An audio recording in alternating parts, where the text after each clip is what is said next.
Selamat siang Bapak Ibu semua. Terima kasih atas kesediaannya untuk dapat hadir dalam kegiatan Novlik bulan September ini di minggu keempat September ini, yang mana Novlik minggu terakhir ini akan dibawakan oleh Divisi Biro Hukum yang diwakili oleh dengan Mbak Yeni. Oke, sebelum kita mulai ke materi langsung, ada baiknya kita berdoa terlebih dahulu Bapak Ibu. Semoga Bapak Ibu semua ini selalu dalam keadaan sehat, dan semoga apa yang nanti disampaikan oleh pengisi materi dapat bermanfaat bagi kita semua. Berdoa dipersilahkan.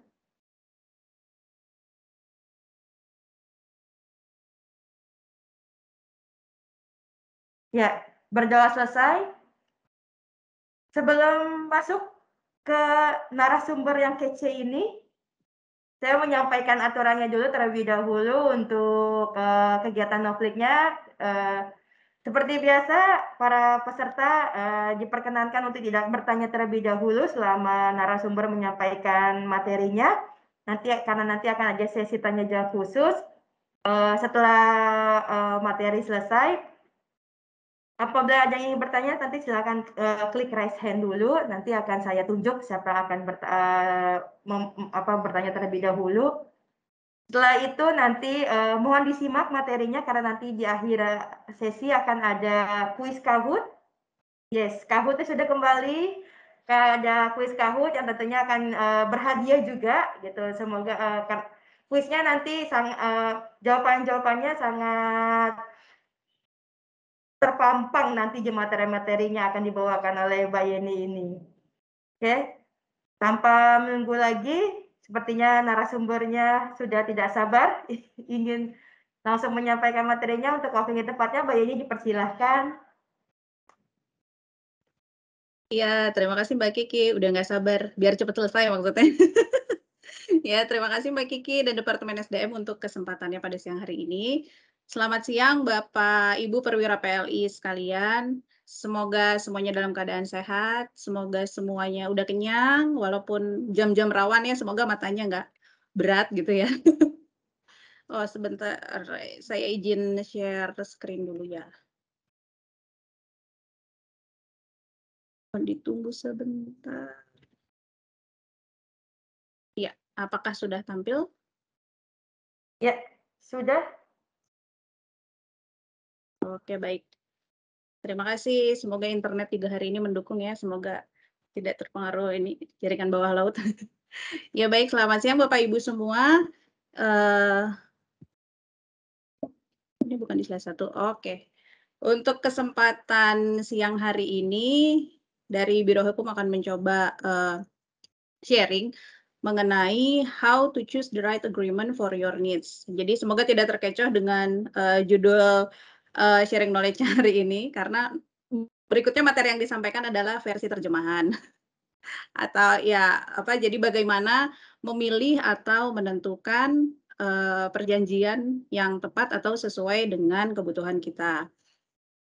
Oke, jadi pembicaraannya memang nggak jauh-jauh dari hal yang sebenarnya udah kita sering temui juga ya, apalagi di PLI dalam pekerjaan kita sehari-hari. Pasti Bapak Ibu semua di sini juga sudah sering melihat atau membaca atau bahkan menjalankan yang namanya perjanjian. Nah, untuk menentukan perjanjian apa sih yang sesuai dengan kebutuhan atau rencana yang Bapak Ibu sekalian punya, sebaiknya memang kita tahu dulu nih mengenai dasar-dasar dari perjanjian itu sendiri. Oke, jadi yang pertama, perjanjian itu di Indonesia itu dasar hukumnya adalah Kitab Undang-Undang Hukum Perdata atau KUH Perdata. Pengertian perjanjian sendiri ada di KUH Perdata, tepatnya di pasal 1313. Di situ disebutkan bahwa perjanjian adalah suatu perbuatan dengan mana satu orang atau lebih mengikatkan dirinya terhadap satu orang lain atau lebih. Nah, dari pengertian ini bisa kita lihat bahwa perjanjian itu merupakan suatu perbuatan.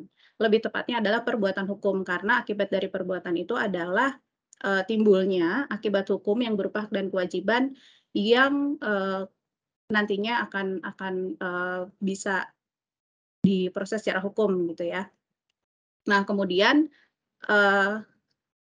di sini orang itu sebetulnya maksudnya adalah subjek hukum. Jadi subjek hukum itu nggak hanya orang dalam artian orang pribadi, individu, tapi mengacu kepada subjek hukum. Subjek hukum itu ada dua, yaitu orang sebagai individu atau pribadi, dan ada juga badan hukum gitu. Dan kemudian dari pengertian ini juga kita melihat bahwa akibat dari perjanjian itu menimbulkan perikatan terhadap pihak-pihak yang mengadakan perjanjian.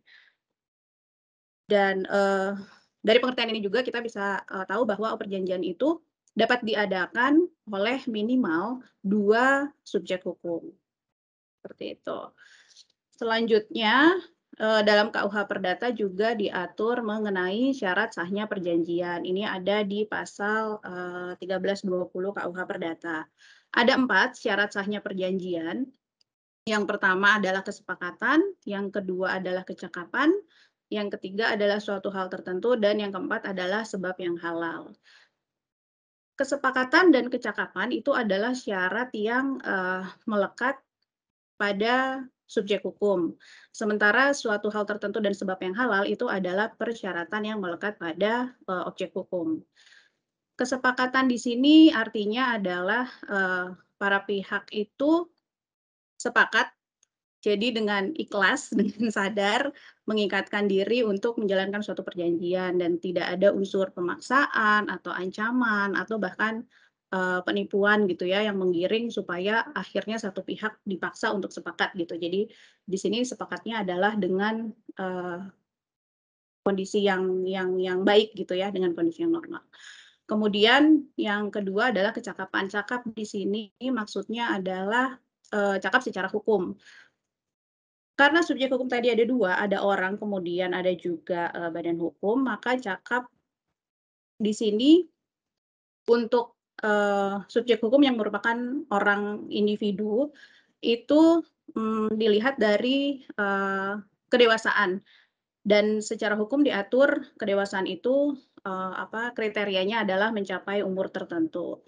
Kemudian juga ada syarat-syarat lain yang diatur oleh undang-undang yang lebih spesifik, itu kategori apa saja, misalnya tidak berada dalam pengakuan, itu juga seseorang sebagai orang individu itu dianggap cakap hukum. Kemudian kalau untuk badan hukum, cakap hukum itu menyangkut syarat sahnya badan hukum tersebut dan juga kewenangan wakil yang mewakili badan hukum tersebut dalam melakukan perjanjian. Kemudian syarat selanjutnya adalah suatu hal tertentu. Ini maksudnya adalah jadi perjanjian itu harus jelas apa objek perjanjiannya gitu. Apakah jual beli mobil, apakah jual beli gas, atau hal-hal lainnya. Kemudian juga syarat yang terakhir adalah sebab yang halal. Sebab yang halal ini artinya tidak boleh bertentangan dengan ketentuan peraturan perundang-undangan atau norma yang berlaku di masyarakat gitu. Jadi kayak misalnya jual beli narkoba atau perjanjian bagi hasil dari hasil judi misalnya gitu ya. Nah itu nggak boleh.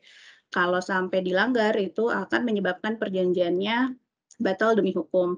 Sementara kalau untuk syarat kesepakatan atau kecakapan apabila itu tidak dipenuhi maka perjanjiannya dapat dibatalkan. Ya, selanjutnya dalam KUH Perdata juga diatur mengenai asas kebebasan berkontrak atau istilah Latinnya adalah Pacta sunt servanda, di mana di sini diatur bahwa semua persetujuan yang dibuat sesuai dengan undang-undang berlaku sebagai undang-undang bagi para pihak yang membuatnya. Dan karena persetujuan itu dibuat atas dasar kesepakatan, maka persetujuan itu juga hanya dapat ditarik kembali apabila disepakati oleh pihak dalam perjanjian, atau bisa juga karena alasan-alasan yang ditentukan oleh undang-undang. Dan perjanjian atau kesepakatan itu juga harus dilaksanakan dengan itikat baik.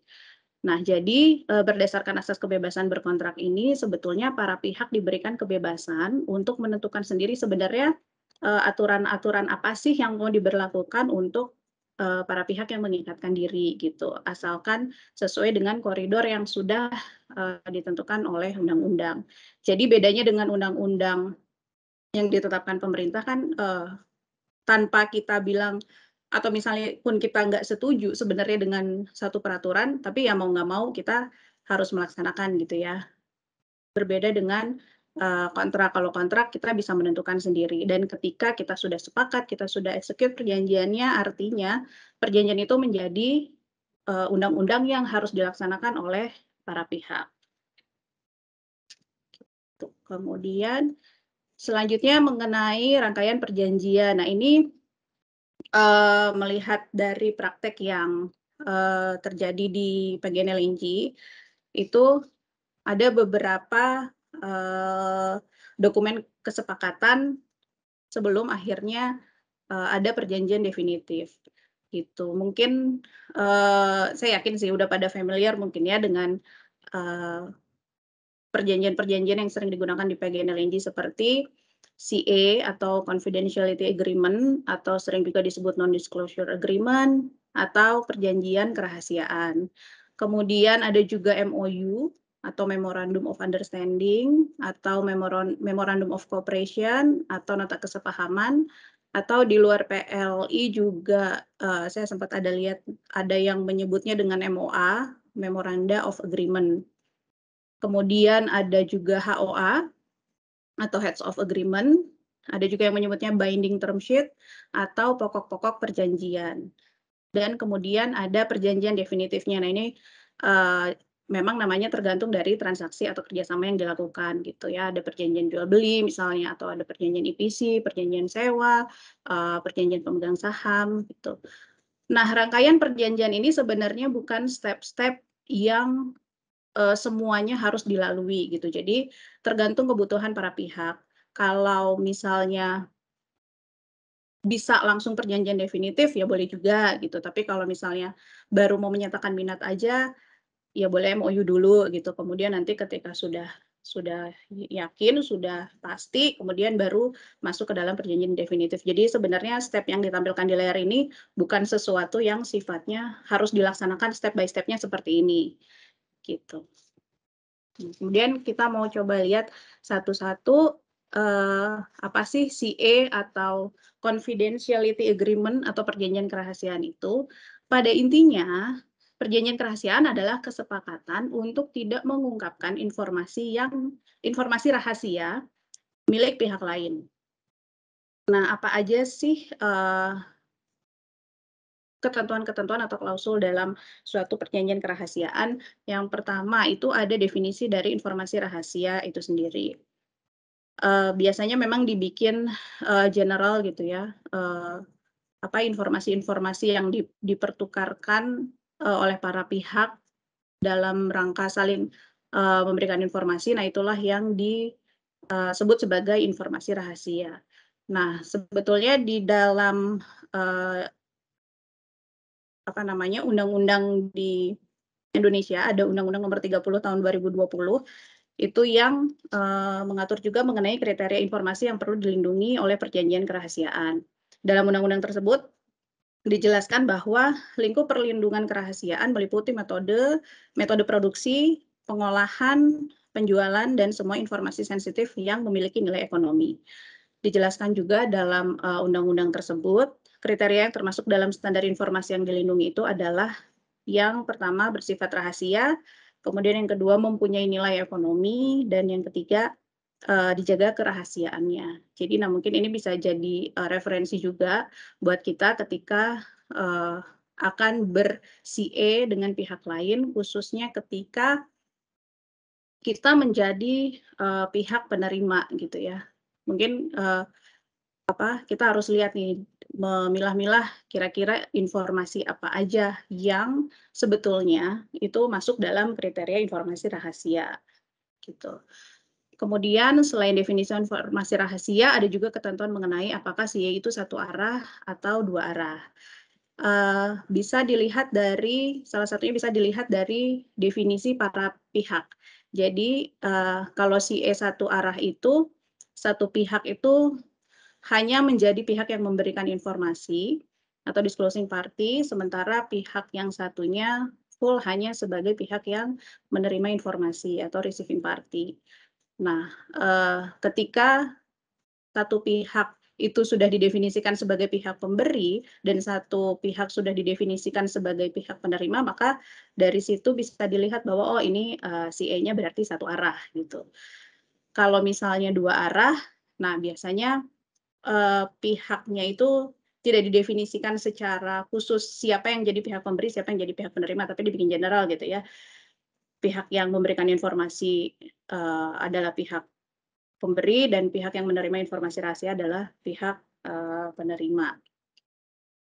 Gitu. Kemudian ada juga ketentuan mengenai siapa saja yang boleh menerima informasi rahasia. Nah, ini biasanya informasi rahasia itu terbatas, boleh diberikan kepada para pekerja atau manajemen atau afiliasi dari pihak, yang menerima informasi rahasia. Tentu saja ini untuk kepentingan menjaga agar, informasi rahasia tersebut terjaga kemana aja diberikannya gitu. Kemudian ada juga ketentuan selanjutnya pengecualian. Nah, ini biasanya, pengecualian ini untuk informasi yang sudah menjadi, milik umum atau public domain tanpa, terjadinya pelanggaran terhadap perjanjian kerahasiaan itu sendiri, gitu. Atau bisa juga, pengecualiannya itu karena ada kewajiban berdasarkan undang-undang yang berlaku atau atas, perintah dari lembaga yang berwenang gitu ya, atau, kewajiban keterbukaan informasi gitu biasanya untuk perusahaan TBK atau yang, listed di Bursa Efek, gitu. Kemudian ketentuan selanjutnya juga ada mengenai jangka waktu. Jadi ada jangka waktu perjanjian, kemudian, ada juga di beberapa perjanjian yang mengatur mengenai jangka waktu kewajiban, kerahasiaan, gitu. Nah, kapan sih kita ber-CA? Nah, kita ber-CA atau mengadakan perjanjian kerahasiaan apabila perusahaan ingin menggali informasi terlebih dahulu tentang pihak lain untuk mengidentifikasi potensi kerjasama, alias kepo. Kalau kita cuma mau kepo dulu aja nih terhadap, satu pihak tertentu, ya udah gitu, kita ber-CA saja dengan dia gitu, supaya kita bisa mendapatkan informasi yang bisa menjadi, bahan pertimbangan untuk menentukan kira-kira ada potensi kerjasama apa yang bisa ditindaklanjuti, gitu. Oke, selanjutnya adalah MOU. MOU atau nota kesepahaman ini adalah kesepakatan di mana para pihak menyatakan niat atau maksud mereka untuk melakukan kerjasama definitif di kemudian hari. Jadi di, nota kesepahaman ini atau di MOU ini sudah di-state bahwa para pihak itu sudah berniat untuk melakukan kerjasama definitif. Itu biasanya ada di, bagian pendahuluan perjanjian, biasanya habis para pihak, kemudian ada bagian konsideran, yaitu bahwa para pihak menerangkan terlebih dahulu hal sebagai berikut. Nah, itu biasanya di-state bahwa para pihak itu mempunyai maksud untuk melakukan suatu kerjasama. Apa saja ketentuan dalam suatu MOU? Itu yang pertama ada ruang lingkup kerjasama. Jadi di dalam MOU itu sudah disebutkan kira-kira ruang lingkup kerjasamanya apa aja sih gitu, apakah penyediaan infrastruktur kah atau, kerjasama lainnya.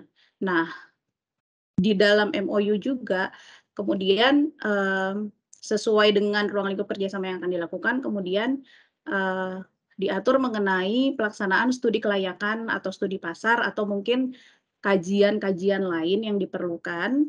Nah, itu biasanya ada juga di dalam ketentuan, di MOU.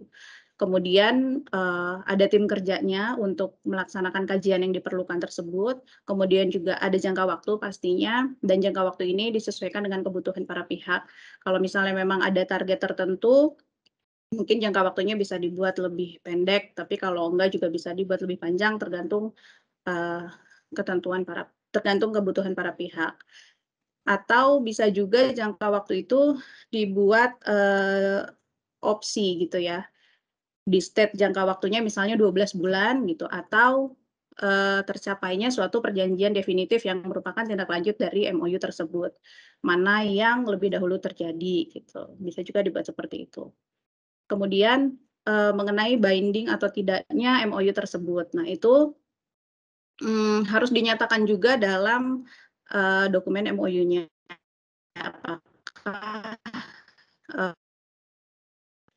pada dasarnya MOU itu ya mengikat, kecuali dinyatakan sebaliknya oleh para pihak. Biasanya ketentuan-ketentuan tertentu tuh sudah pasti mengikat gitu ya kalau di MOU seperti kerahasiaan atau biaya terkait biaya-biaya yang dikeluarkan untuk pelaksanaan MOU itu biasanya adalah ketentuan-ketentuan yang binding atau mengikat. Kemudian ada juga tidak ada keharusan untuk kerjasama. Jadi agak sedikit PHP gitu ya. Udah ada niat tapi tidak ada keharusan untuk merealisasikan rencana kerjasama tersebut. Gitu. Nah, kapan kita atau satu pihak itu ber-MOU dengan pihak lain, ketika perusahaan sudah mengetahui potensi kerjasama yang akan dilakukan, namun sifatnya masih umum. Nah, kalau kondisinya seperti ini, kita bisa ber-MOU. Kemudian juga adanya kebutuhan studi atau kajian-kajian terlebih dahulu untuk mengetahui atau menganalisa mengenai potensi kerjasama yang akan dilakukan, dan ketika perusahaan atau pihak tersebut belum membutuhkan kerjasama sebetulnya pada saat itu, jadi hanya baru menjajaki aja. Nah, itu bisa dituangkan dalam suatu MOU di antara para pihak, seperti itu. Kemudian selanjutnya adalah HOA atau Heads of Agreement atau pokok-pokok perjanjian. Nah, ini adalah suatu kesepakatan untuk mengunci syarat dan ketentuan dalam perjanjian definitif. Jadi sebetulnya HOA ini udah tahu nih gitu bentuk para pihaknya udah tahu sebenarnya perjanjian yang akan dibuat itu apa gitu. Apakah perjanjian jual beli, apakah perjanjian pemegang saham. Tapi belum semua ketentuan dapat disepakati atau dibahas lebih lanjut. Makanya HOA ini dibikin untuk mengunci syarat dan ketentuan yang sudah bisa disepakati. Seperti misalnya harga, kalau misalnya dalam perjanjian jual beli gitu ya, atau volume, atau presentase kepemilikan saham dalam HOA, perjanjian pemegang saham misalnya ya. Dan ketentuan lainnya juga dalam HOA adalah biasanya disebut kesepakatan bahwa hal-hal yang sudah disepakati dalam HOA ini akan dituangkan dalam suatu perjanjian definitif gitu. Kecuali kalau para pihak berkehendak lain, artinya ternyata misalnya tiba-tiba nggak jadi mengeksekusi perjanjian definitifnya gitu. Kemudian ada ketentuan mengenai deadline finalisasi perjanjian definitif. Nah, ini biasanya untuk kepastian terkait schedule rencana kerjasama yang sudah ditetapkan biasanya. Itu. Nah, kapan perusahaan itu ber-HOA dengan pihak lain? Nah, ketika perusahaan sudah berkomitmen untuk melakukan kerjasama dengan pihak lain, jadi udah tahu bentuk kerjasamanya apa, sudah tahu sebenarnya perjanjian definitif apa yang mau dieksekut, tapi baru beberapa syarat dan ketentuan saja yang bisa disepakati, maka hal tersebut dituangkanlah dalam HOA. Atau bisa juga HOA ini untuk memenuhi kebutuhan para pihak sebagai bukti bahwa sudah ada komitmen atau sudah ada progres dari rencana kerjasama yang dikehendaki gitu. Nah, ada juga keperluan untuk pengurusan izin. Nah, biasanya izin-izin tertentu itu mensyaratkan adanya dokumen kesepakatan atau komitmen sebagai syarat untuk memperoleh izin. Nah, ini juga biasanya bisa dituangkan dalam HOA. Dalam suatu artikel yang pernah saya baca sih, konon kabarnya HOA itu pertama kali digunakan di Indonesia ini dalam proses divestasi saham PT Freeport Indonesia. Nah, itu juga salah satunya HOA itu digunakan untuk izin usaha pertambangan khusus atau IUPK gitu. Dan yang terakhir adalah perjanjian definitif. Nah, kalau perjanjian definitif ini kalau dari pengertiannya intinya adalah kesepakatan untuk melaksanakan suatu kerjasama atau transaksi tertentu dengan syarat dan ketentuan yang spesifik. Ketentuannya biasanya itu ada ruang lingkup kerjasamanya apa aja, kemudian deliverable, ada jangka waktu pelaksanaan pekerjaan, kemudian pembayaran, kemudian juga diatur konsekuensi atau sanksi apabila tidak melakukan isi perjanjian. Jadi sudah mengikat dan sudah lebih rinci. Klausul-klausulnya itu tergantung dari transaksi apa atau kerjasama apa yang dilakukan gitu. Kayak misalnya kalau perjanjian jual beli gas gitu ya, berarti kan ada harga, ada volume, kemudian ada kewajiban-kewajiban lain gitu. Nah, perjanjian definitif ini digunakan ketika memang para pihak sudah yakin, sudah fix gitu ya untuk terikat dalam suatu perjanjian yang mengikat untuk suatu transaksi atau kerjasama dan sudah menyepakati seluruh ketentuan untuk pelaksanaan kerjasama atau transaksi yang akan dilakukan berdasarkan perjanjian tersebut. Gitu. Nah, jadi bagaimana untuk memilih dokumen kesepakatan yang tepat? Nah, ini tergantung. Kalau maksudnya hanya untuk kenalan dulu aja, hanya untuk kepo gitu ya. Nah, ini bisa pakai CA gitu. Jadi kita sifatnya hanya menggali informasi atau juga bisa juga hanya ingin menerima informasi saja gitu ya tentang potensi atau hal-hal yang dimiliki oleh pihak yang mungkin nantinya akan bekerja sama dengan kita. Kemudian kalau kita udah ada niat nih untuk kerjasama atau untuk memasuki suatu transaksi tertentu, cuman perlu kenal lebih dalam lagi, nah ibaratnya ini lagi HTS atau pacaran. Nah, maka dokumennya adalah MOU gitu ya, dan nanti di situ seperti yang sudah dijelaskan tadi, dengan ketentuan-ketentuan yang sesuai dengan kebutuhan. Kemudian kalau sudah yakin, sudah tahu sebenarnya transaksi kerjasama yang mau dilakukan, tapi belum semua ketentuan dapat disepakati, maka dokumen perjanjiannya adalah HOA atau Heads of Agreement. Ini ibaratnya kalau orang tuh atau pasangan tunangan dulu gitu ya. Dan yang terakhir, ketika sudah yakin sekali, udah full yakin, maka para pihak dapat memasuki suatu perjanjian definitif yang sudah mengatur lebih rinci dan lengkap mengenai ketentuan-ketentuan yang akan dijalankan terkait transaksi atau kerjasama yang akan dilakukan. Dan yang terakhir, nah ini hal yang perlu diperhatikan dalam menentukan itu, tentukan kegiatan yang akan dilakukan. Nah, jadi kita harus tahu dulu kita cuma mau kepo aja, apa kita cuma mau penjajakan dulu lebih lanjut. Nah, itu yang akan nanti menentukan. Kemudian perhatikan isi perjanjian, bukan nama perjanjian. Memang pada akhirnya, ya seharusnya sih judul itu kan merepresentasikan isi ya. Cuman kadang dalam perkembangan itu istilah-istilah itu berkembang dan akhirnya antara judul dokumen dengan isi kadang berbeda atau menimbulkan persepsi yang berbeda. Oleh karena itu, ketika kita mau mengikatkan diri dengan pihak lain, kita harus perhatikan isi dokumen tersebut gitu, supaya kita tahu sebenarnya apa sih dokumen yang ditawarkan gitu. Kemudian yang terakhir adalah perhatikan syarat sahnya perjanjian, yang tadi 4 tadi itu. Karena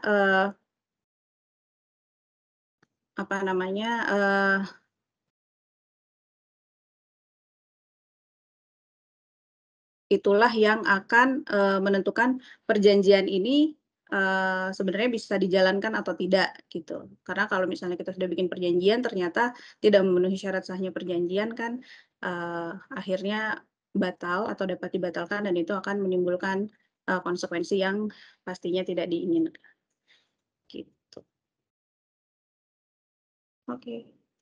Terima kasih ya. Demikian pemaparan singkat dari saya.